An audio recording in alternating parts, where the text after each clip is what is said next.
நேயர்களே, அன்னைஸ் கிச்சனில் இருந்து உங்கள் அம்மா சசிரேகா சுந்தர். இன்றைக்கி நம்ம கிச்சனில் பார்த்தீங்கன்னாக்கா 3 வகையான சுண்டல் உங்களுக்கு செஞ்சு காட்ட போகிறேன். அதுக்கு என்னென்ன பொருள் வச்சுக்கலாம்னு பார்க்கலாம் வாங்க. இது பார்த்தீங்கன்னாக்கா விநாயகர் சதுர்த்தி ஸ்பெஷல் சுண்டல். இன்றைக்கி பார்ட் 1 போடுறோம் நாங்கள்.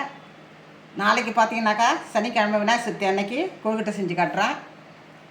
இப்போ என்னென்ன பொருள் வச்சுக்கலாம்னு பார்க்கலாம் வாங்க. கருப்பு கொண்டக்கடலை பார்த்தீங்கன்னா 100 கிராம் அளவுக்கு எடுத்து நைட்டை ஊற வச்சு வச்சுருக்கேன். அதே மாதிரி பார்த்தீங்கன்னா வெள்ளை கொண்டக்கடலை, பெரிய கொண்டக்கடலை பார்த்தீங்கன்னா நைட்டை ஊற வச்சு எடுத்து வச்சுருக்கேன். வேர்க்கடலை பார்த்தீங்கன்னாக்கா காஞ்ச வேர்க்கடலை, இது வந்து டிபார்ட்மெண்ட் ஸ்டோரு மளிகை கடையெல்லாம் கிடைக்கும். இது ஒரு 100 கிராம் அளவுக்கு எடுத்து நைட்டே ஊற வச்சு எடுத்து வச்சுருக்கேன். இந்த 3 பார்த்தீங்கன்னாக்கா கொஞ்சமாக தண்ணி ஊற்றி, அதே மாதிரி நம்ம எவ்வளோ உப்பு ஆட் பண்ணுறோமோ நம்ம இந்த சுண்டலுக்கு அதில் 4 ஒரு பங்கு பார்த்துங்க, 1/4 கால் பங்கு கொஞ்சம் உப்பு போட்டு எல்லாத்துலேயுமே வேக வச்சு எடுத்து வச்சுக்கணும். அதுக்கப்புறம் நம்ம எப்படி செய்யலாம் பார்க்கலாம் வாங்க. நான் ஒரு 3 விசில் கொடுத்து இதை எல்லாத்தையும் வேக வச்சு எடுத்துகிட்டு வந்துடுறேன்.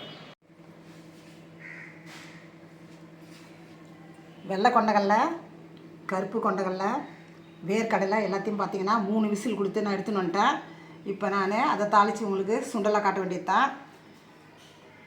ஒரு மூடியிலேருந்து பாதி அளவுக்கு தேங்காய் எடுத்து இதை பார்த்தீங்கன்னாக்கா துருவி வச்சுருக்கேன்.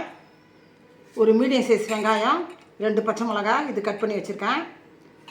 ஒரு மீடியம் சைஸ் வெங்காயம், 2 பச்சை மிளகாய், இஞ்சி, கொஞ்சமாக பூண்டு, ஒரு 4-5 பூண்டு பல். இதை பார்த்தீங்கன்னா பேஸ்ட் அடித்து எடுத்துன்னு வந்துடணும்.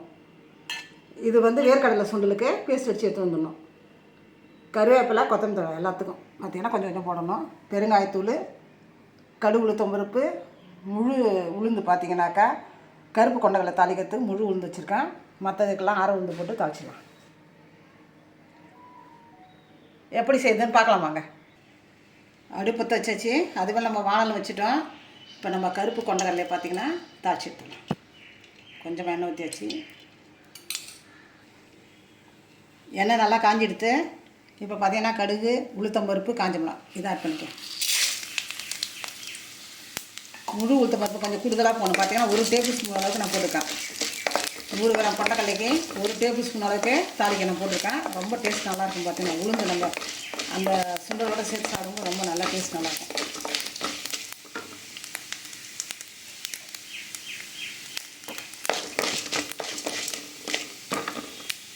கொஞ்சமாக பெருங்காய்த்தூள்,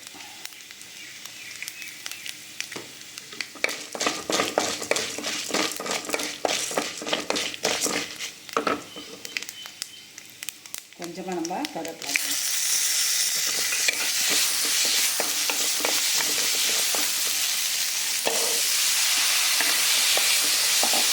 நம்ம கடலை ஆட் பண்ணியாச்சு.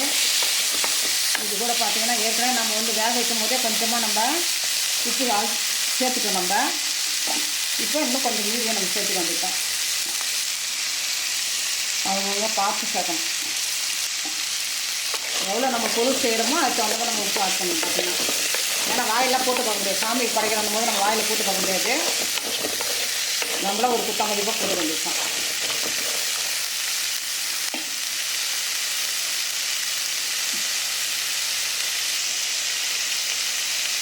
தேங்காய் பார்த்தீங்கன்னா கொஞ்சம் மேலே ஆட் பண்ணிக்கலாம்.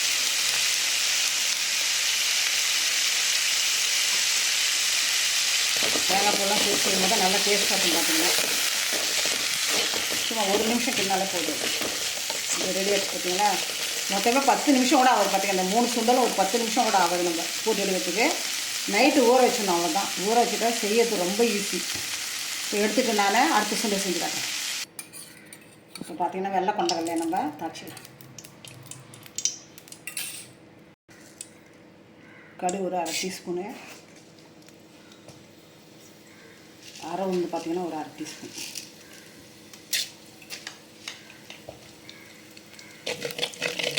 கொஞ்சமாக பார்த்தீங்கன்னா பெருங்காயத்தூள்,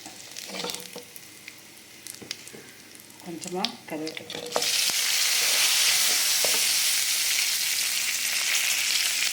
இந்த வெள்ளை கொண்டக்கடலைக்கு பார்த்தீங்கன்னாக்கா இன்றைக்கி நான் பச்சை மிளகா தான் போட்டு தாளிப்பேன். வெங்காயம் பச்சை மிளகா தாளிப்பேன். அதனால் காஞ்ச மிளகாயில் நான் ஆட் பண்ணல.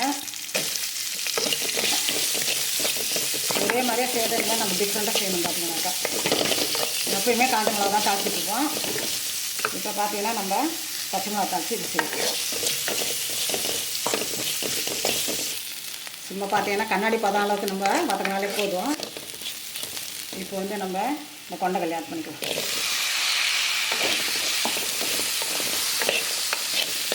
ஏற்கனவே பார்த்தீங்கன்னாக்கா கொஞ்சமாக உப்பு போட்டு தான் நம்ம வேக வச்சுது.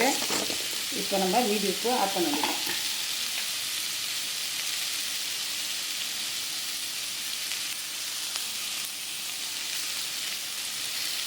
இதை கிண்டிக்கிட்ட போதும். நம்ம இறக்கி வேறு ஒரு பாத்திரத்தை நம்ம மாற்றிக்கலாம்.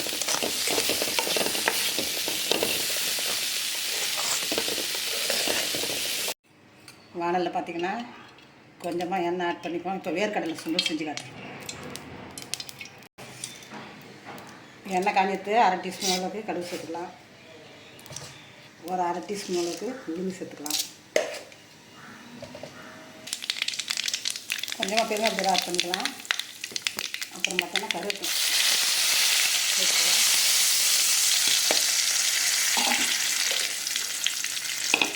இந்த வெங்காயம், பச்சை மிளகா, இஞ்சி, பூண்டுலாம் வந்து மசாலா வச்சு வச்சுருக்கேன்.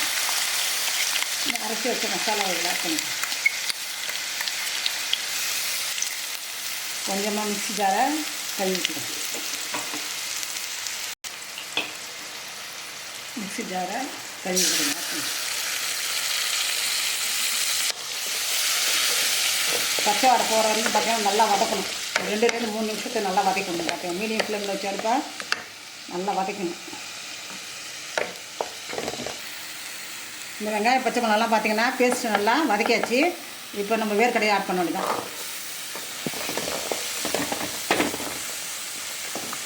ஏற்கனவே வேக வைக்கும் போது கொஞ்சமாக உப்பு போட்டோம். உப்புவாக கொஞ்சம் உப்பு ஆட் பண்ண வேண்டியதான். கொஞ்சமாக சேர்த்துக்கணும்.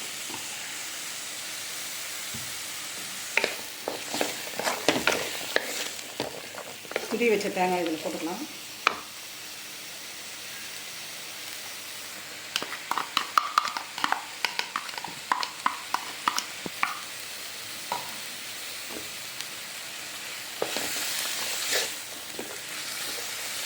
இந்த வேர்க்கடலை, கருப்பு கொண்டக்கடலை, வெள்ளை கொண்டக்கடலை எல்லாத்தையும் பார்த்திங்கன்னா நம்ம 3 விசில் கொடுத்து நம்ம எடுத்து வச்சுட்டோம். வேக வச்சு எடுத்து வச்சோன்னா செய்யறதுக்கு பார்த்திங்கன்னா 5-10 நிமிஷம் கூட ஆகாது. இது ரெடி ஆகிடுச்சு பாருங்கள்.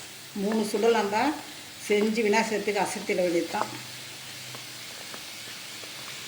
இப்போ வேறு ஒரு பிளேட்டு மாற்றுறாங்க. நம்ம அன்னிஸ் கிச்சனில் பார்த்தீங்கன்னா இன்றைக்கி 3 வகையான சுண்டல் செஞ்சு காட்டிட்டேன் நான். ரொம்ப ஈஸியானது பார்த்தீங்கன்னாக்கா இது ஸ்நாக்ஸ் ஐட்டம் மாதிரியே நம்ம செஞ்சு சாப்பிட்லாம். விநாயகர் சதுர்த்திக்கோசரம் ஸ்பெஷலாக நம்ம அன்னிஸ் கிச்சனில் செஞ்சது. இதே மாதிரி நீங்களும் செஞ்சு பாருங்கள். செஞ்சு பார்த்தீங்கன்னா எல்லோரும் அசத்துடுவாங்க. பார்த்தீங்கன்னா வீட்டில் இருக்காங்க எல்லாருமே ஒன்று ஒரு டிஃப்ரெண்ட் டேஸ்ட்டாக இருக்கும். பார்த்தீங்கன்னாக்கா எல்லாருமே சாப்பிட்டு பார்த்துட்டு ரொம்ப உங்களுக்கு பாராட்டே தெரிவிப்பாங்க. செஞ்சு பார்த்துட்டு எனக்கு கமெண்ட்ஸில் சொல்லுங்கள். லைக் பண்ணுங்கள், ஷேர் பண்ணுங்கள், கமெண்ட் பண்ணுங்கள். மறக்காமல் என்னுடைய அன்னிஸ் கிச்சனுக்கு சப்ஸ்கிரைப் பண்ணுங்கள். தேங்க்யூ.